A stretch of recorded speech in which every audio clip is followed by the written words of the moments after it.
William Goldman is known as one of the most influential screenwriters and novelists of the 1970s to 1980s. A lover of classic Hollywood films and a critic of the Hollywood studio system and its inability to take financial risks and make good films, Goldman and his works were a cultural keystone of the era. We were in the middle of this, and he said, "Do you know why I envy you?" And I said, "I can't think of one reason." And he said, "Because you got to write movies in the 60s. And I thought, yeah, I did. That was before Jaws changed everything in 1975. In the 60s, you could make movies that weren't expected to make fortunes. So the variety of what was open to the studios was much, much wider now. His list of screenwriting credits includes more than 30 films across a vast expanse of genres. He achieved 2 Academy Awards for screenwriting, including Best Adapted Work and Best Original Work, and he penned dozens of books and novels throughout his lifetime. I had all kinds of cute, humble things to say, and they're all gone. Although his achievements on their own are remarkable, Goldman's contributions to Hollywood film include an ironic revisionist approach to typical genre conventions, as well as popularizing films from a fusion of genres. The thing that made William Goldman a true Hollywood rebel was that although he came to find success as a screenwriter, he always prioritized story over sensation. I'm talking about, I'm a child of the 30s and 40s. I never saw a foreign film till I was in my 20s. I like Hollywood films, and they stink.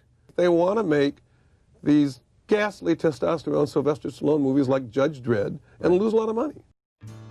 As is typical of Goldman's writing, Butch Cassidy and the Sundance Kid baffled studio executives at the time by defying genre divisions.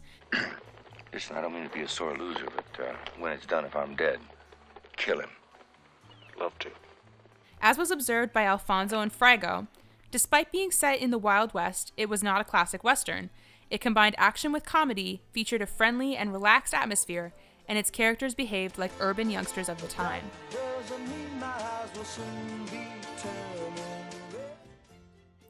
Although Goldman came to be revered by the Hollywood system, he wasn't always so successful. He wrote Butch Cassidy, as he did many of his scripts, on speculation, shopping them around to studios. And many studio executives predicted that this film would actually be a huge flop. Well, the way I figure it, we can either fight or give. If we give, we go to jail. I've been there already. This film could be read as a skeptical account of the United States on its way into decline as it poured countless resources into Vietnam with no end in sight. A nation on a precipice between corruption and idealism, waiting to take the plunge into a world that continually shrank around it.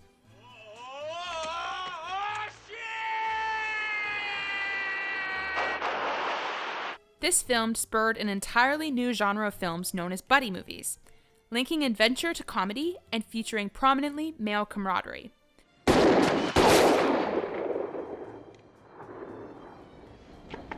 Better when I move.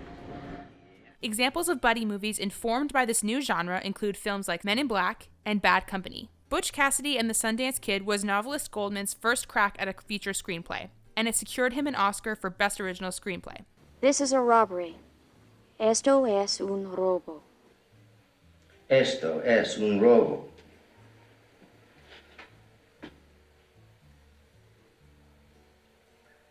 This is supposed to be a unison recitation. I don't know why I have to do any of this. He's the one who claimed he knew the damn language. We've been over this before. Your line of work requires a specialized vocabulary. Esto es un robo.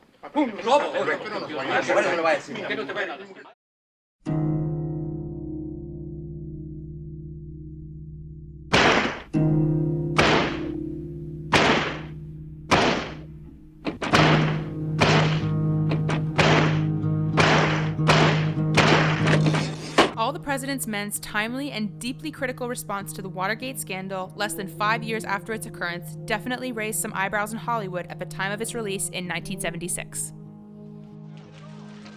I got it. He confirmed. What happened? I said if I get to 10, and you don't hang up, it's solid. Did he confirm it? Absolutely. Got to tell Brad. All the President's Men is an adapted screenplay that details the work of 2 reporters under the Washington Post to expose the government's corruption entangled in the Watergate burglary and its subsequent cover-up. Got another source. The guy just is confirmed. Is any doubt we can run it tomorrow? You don't have to. The story's solid. We're sure of it. He's just got a phone. Let's go. On paper, the film is one that, quote, shouldn't work, according to Peter DeBruge of Variety. It's slower, meandering, and very much a film about process. In All the President's Men, Goldman deeply impacted the cultural perception of the Watergate scandal. He was actually the one that came up with the phrase, Hey, follow the money.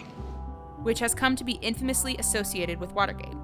His film helped to cement Watergate in the public consciousness and secured 8 Academy Awards nominations and 4 wins, including his second Oscar for Best Adapted Screenplay. It fell into that invented genre of Goldman's, the buddy movie. Nothing's riding on this except the First Amendment of the Constitution, freedom of the press, and maybe the future of the country. The film is a fusion of film noir, mystery, and political thriller, with genre bending being a hallmark of Goldman's work. In his article on IndieWire, Adams called it one of the most impactful political films in history, popularizing the political film genre and influencing contemporary works like Spotlight, Zodiac, and JFK. When William Goldman passed away in 2018, he was commonly recognized in his obituaries for 2 things. First, screenwriting star, author of Butch Cassidy and The Princess Bride. And second, Hollywood skeptic. Nobody knows anything. Yes, it's very important to know that we all know that. That's going to be on your gravestone. It's right absolutely. there on the tombstone. Absolutely. And when did you say it, and what did you mean? I wrote a book years ago called Adventures in the Screen Trade. And one of the things about Hollywood is they don't know what they're doing. That's okay, most of us don't. Contemporary screenwriters and aspiring screenwriters aspire to reach the level of success that Goldman achieved, not only imitating his genre-bending mastery and his lack of ability to stick to one particular genre, but remembering that to Goldman, outside the box was the only way to think.